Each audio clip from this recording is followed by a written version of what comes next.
wabarakatuh. Halo adik-adik, selamat datang di video pembelajaran matematika dengan saya, Erna Ayurab Nadila dari Pendidikan Masyarakat Universitas Jember.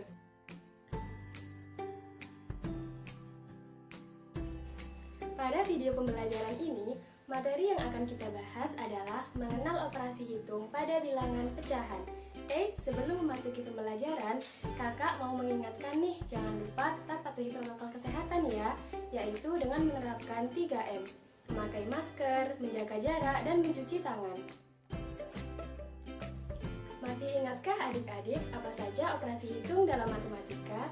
Yap, benar, operasi hitung dalam matematika ada 4, yaitu penjumlahan, pengurangan, perkalian, dan pembagian. Kalau gitu, seperti apa sih operasi hitung pada bilangan pecahan? Yuk langsung saja kita simak pembahasannya satu persatu. Operasi hitung yang pertama yaitu penjumlahan dan pengurangan.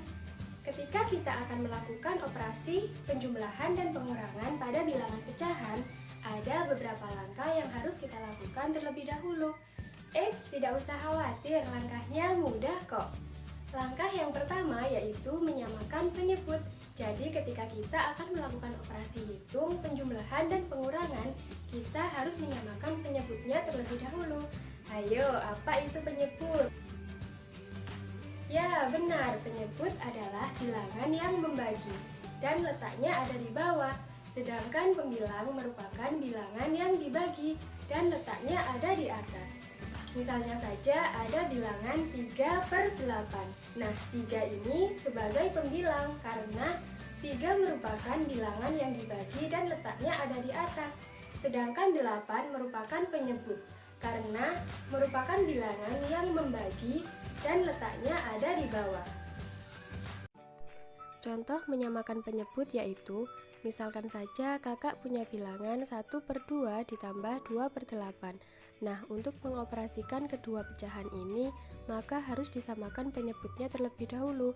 Caranya yaitu dengan mencari kelipatan dari kedua penyebutnya. Untuk 2, kelipatannya ada 2, 4, 6, 8, 10, 12, dan seterusnya. Sedangkan untuk 8 ada 8, 16, 24, 32, 40, dan seterusnya. Dari kelipatan ini dapat diketahui bahwasanya KPK-nya adalah 8. Jadi, untuk penyebut yang sama adalah 8. Langkah yang kedua yaitu mencari pembilang setelah menyamakan penyebut. Jadi, ketika kita akan mengoperasikan bilangan pecahan, setelah menyamakan penyebut, kita perlu mencari pembilang baru dari pecahan tersebut.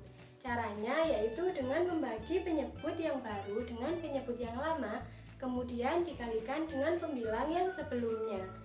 Nah, adik-adik bingung nggak? Lihat contoh berikut ini yuk. Contohnya yaitu ada bilangan 1/2 ditambah 2/8. Untuk penyebutnya sudah sama, yaitu 8. Nah, untuk mencari pembilang baru caranya yaitu 8 dibagi 2. Nah, hasilnya dikalikan dengan 1. Nah, untuk pembilang baru yang kedua yaitu 8 dibagi dengan 8, hasilnya dikalikan dengan 2. Langkah yang ketiga yaitu mengoperasikan bilangan pecahan. Nah, ketika penyebutnya sudah sama dan pembilangnya sudah dirubah menjadi pembilang yang baru, maka langkah yang terakhir yaitu mengoperasikan bilangan pecahan tersebut. Nah, untuk operasi penjumlahan dan pengurangan, langkah-langkahnya sama ya adik-adik. Nah, ketika operasi penjumlahan, maka tandanya positif atau plus. Namun ketika pengurangan, maka tandanya adalah min atau negatif. Untuk contohnya, simak berikut ini ya. Contoh mengoperasikan bilangan yaitu 1/2 ditambah 2/8. Nah, untuk penyebutnya sudah sama, dan untuk pembilangnya juga sudah pembilang baru. Jadi, 4 plus 2/8 adalah 6/8. Yang selanjutnya yaitu operasi perkalian. Nah, pada bilangan pecahan, operasi perkalian ini caranya yaitu dengan mengalihkan pembilangnya dan mengalihkan penyebutnya. Artinya pembilang dikalikan dengan pembilang dan penyebut dikalikan dengan penyebut. Misalnya nih, kakak punya bilangan 1/2 dikalikan dengan 3/4. Nah, 1 ini dikalikan dengan 3 karena sama-sama pembilang, sedangkan 2 dikalikan dengan 4 karena sama-sama penyebut. Nah, bagaimana adik-adik? Apakah sudah dimengerti? Operasi hitung yang selanjutnya yaitu pembagian. Nah, pembagian pada bilangan pecahan dapat dilakukan dengan cara mengubah pembilang menjadi penyebut dan mengubah penyebut menjadi pembilang pada pecahan yang menjadi pembaginya. Nah, gimana nih adik-adik, bingung nggak nih? Tenang, adik-adik nggak perlu bingung. Lihat ilustrasi yang berikut ini ya. Contohnya yaitu ada bilangan 1/2 dibagi 3/4. Untuk 1/2-nya tetap ya, yang dirubah adalah pembaginya menjadi 4/3. 4 sebagai pembilang dan 3 sebagai penyebut. Untuk tandanya juga berubah loh, yang awalnya pembagian jadi perkalian. Nah, itu tadi beberapa operasi hitung pada bilangan pecahan. Lalu bagaimana ya jika operasi hitung pada pecahan tersebut terdapat pada soal cerita? Kakak punya beberapa tips nih untuk mengerjakan soal cerita. Yang pertama yaitu baca dan pahami soal ceritanya. Yang kedua yaitu rubah soal cerita menjadi kalimat matematika. Dan yang terakhir atau yang ketiga yaitu operasikan pecahan yang ada pada kalimat matematika. Berikut ini akan disertakan contoh soal cerita beserta pembahasannya untuk menambah pemahaman adik-adik. Simak baik-baik ya.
Nah, sekian video pembelajaran kali ini. Terima kasih sudah menonton sampai habis dan semoga bermanfaat untuk adik-adik. Sampai jumpa di lain kali dan wassalamualaikum warahmatullahi wabarakatuh.